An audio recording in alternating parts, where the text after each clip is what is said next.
মুখ্যমন্ত্রী মমতা বন্দ্যোপাধ্যায়ের তত্ত্বাবধানে রঘুনাথগঞ্জ বিধানসভার অন্তর্গত যোতকমল গ্রাম পঞ্চায়েতের ভাগীরথী বামতির নদী ভাঙন নির্মাণের কাজের শিলান্যাস করলেন বিদ্যুৎ প্রতিমন্ত্রী আখরুজ্জামান। স্থানীয়দের দীর্ঘদিনের দাবি ছিল যেন যোতকমল গ্রাম পঞ্চায়েতের কাশারিপাড়া ফেরিঘাটের পার্শ্ববর্তী ভাঙন দেখা দেয়। সেই দাবিকে মান্যতা দিয়ে এদিন প্রায় 9 লক্ষ টাকা ব্যয়ে ভাগীরথী নদীর পার নির্মাণের শুভ শিলান্যাস করা হয়।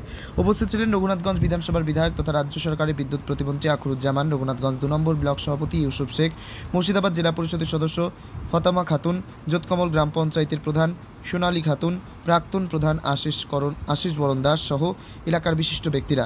মন্ত্রী আখরুজ্জামান বলেন, রঘুনাথগঞ্জ 1 নম্বর ব্লক ও রঘুনাথগঞ্জ 2 নম্বর ব্লকের দফরপুর ও যোতকমলের এটা নদী পারাপারে ফেরিঘাট। সেই ফেরিঘাটের পার্শ্ববর্তী ভাঙন দেখা দেওয়ায় 130 মিটার ভাগীরথীর পার নির্মাণে শুভ শিলান্যাস করেন। জঙ্গিপুর থেকে তরিকুল শেখের রিপোর্ট, জঙ্গিপুর টিভি। আজকে যোতকমল গ্রাম পঞ্চায়েতে কাঁসারপুটি গ্রামে এলাকার মানুষের দীর্ঘদিন দাবি ছিল যেখানে একটা ফেরিঘাট আছে। রঘুনাথগঞ্জ 1 নম্বর ব্লকের সঙ্গে 2 নম্বর ব্লকের যোগাযোগ ফেরিঘাট অর্থাৎ দফরপুর গ্রাম পঞ্চায়েতের সঙ্গে এই এলাকার যোতকমল সহ এই এলাকার বিস্তীর্ণ মানুষের যোগাযোগের। তো পার্শ্ববর্তী এলাকাগুলো ভাগীরথী বা গঙ্গা ভাঙনের প্রবণতা দেখা দিয়েছিল। এলাকার মানুষ আশঙ্কা প্রকাশ করেছিলেন যে ভাঙনটা প্রতিরোধ না করতে পারলে তাদের বাড়ি অস্থাবর যে সমস্ত প্রপার্টি আছে নষ্ট হয়ে যেতে পারে, গঙ্গা বা ভাগীরথীর তলে যেতে পারে। তো মানুষকে আশ্বস্ত করেছিলাম আমাদের পশ্চিমবঙ্গ সরকারের তত্ত্বাবধানে ইরিগেশন দপ্তরের মাধ্যমে আজকে সেই প্রোটেকশন কাজটা আমরা শুভ সূচনা করব। কতটা লেন্থ কত আপনাদের বলি, এই জায়গায় দাঁড়িয়ে প্রায় 130 মিটার। আপনারা জানেন যে এই রঘুনাথগঞ্জ বিধানসভা ভৌগোলিকভাবে একদিকে গঙ্গা নদী বা ভাগীরথী নদী, অপরদিকে পদ্মা নদীর বুক চিরে বরাবর গেছে। তো এই ভাঙন কবলিত এলাকার মানুষ আমরা অতীতে অনেক সাক্ষী রয়েছি।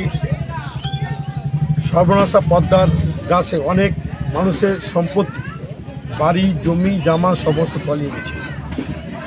আমাদের এলাকার মানুষের দাবিকে মান্যতা দিয়ে আপনারা জানেন যে এখানকার আমাদের প্রিয় সংসদ ছিলেন ভারতবর্ষের প্রাক্তন রাষ্ট্রপতি প্রণব মুখার্জি এবং তৎকালীন কেন্দ্রীয় সরকারের একটা গুরুত্বপূর্ণ দায়িত্ব নিয়েছিলেন।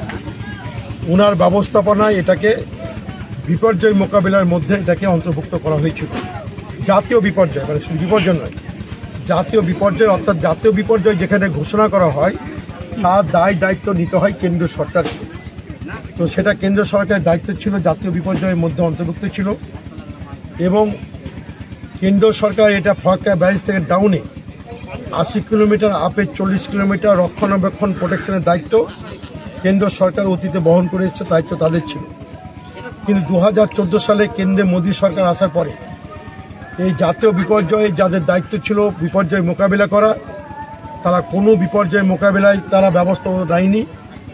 পশ্চিমবঙ্গের প্রতি তাদের বঞ্চনা, প্রতিহিংসা, সরকারের প্রতি প্রতিহিংসা হতে হতে এলাকার গরিব মানুষগুলো তারা বাড়িঘর ছেড়ে অনেকে পথে বসেছে। এবং সেই জায়গা থেকে দাঁড়িয়ে এই যে ডাউনে 80, আপে 40, 120 কিলোমিটার প্রোটেকশনের দায়িত্ব থেকে কেন্দ্র সরকার যেটা দায়িত্ব ছিল সেটাও থেকে তারা কিন্তু কাজ করছে না আমাদের বঞ্চনার কারণে। সেখানে আমাদের রাজ্য সরকারের সীমিত ক্ষমতার মধ্যে আমাদের যেখানে যেভাবে ভাঙন কবলিত হয়েছে বা দেখা দিয়েছে, আমরা জরুরি ভিত্তিতে পশ্চিমবঙ্গ সরকারের আমাদের জননেত্রী মমতা ব্যানার্জির নির্দেশে বা তার সহযোগিতায় সব কাজগুলো আমরা যথাযথ সমাজে মানুষকে আমরা করেছি। এখানে কি পাথর এইগুলো হচ্ছে ইঞ্জিনিয়ার সেকশন, এটা বলতে পারবেন যে যা আছে ভেটিং এস্টিমেট, এটা একটু গভর্নমেন্ট লেভেলে কষ্ট আছে, এটা ওনারা দেখবেন। ওনারা এমন প্রায় 9 লক্ষ। এবং আজকের সঙ্গে আবার কাশিরাঙ্গা আরেকটা কাজ শুরু হচ্ছে একসঙ্গে, ওটা আমরা যাইনি বলে হয়তো জানছেন না। ওখানে প্রায় 7 লক্ষ টাকা ব্যয়, ওখানে একটা এরকম ছোটো প্রোটেকশনের কাজ শুরু হচ্ছে। এবং আরেকটা কাজ আমাদের টেন্ডার প্রসেসে আছে প্রায় 3 কোটি টাকা ব্যয়ের, ওটা হচ্ছে নূরপুর গ্রাম পঞ্চায়েতে শহীদপুর গ্রামে। ওটা যে কোনো মুহূর্তে টেন্ডার মানে কমপ্লিট হলে বিড কমপ্লিট করতে যেগুলো হয় ও কাজটা আমি ইমিডিয়েট শুরু করবো।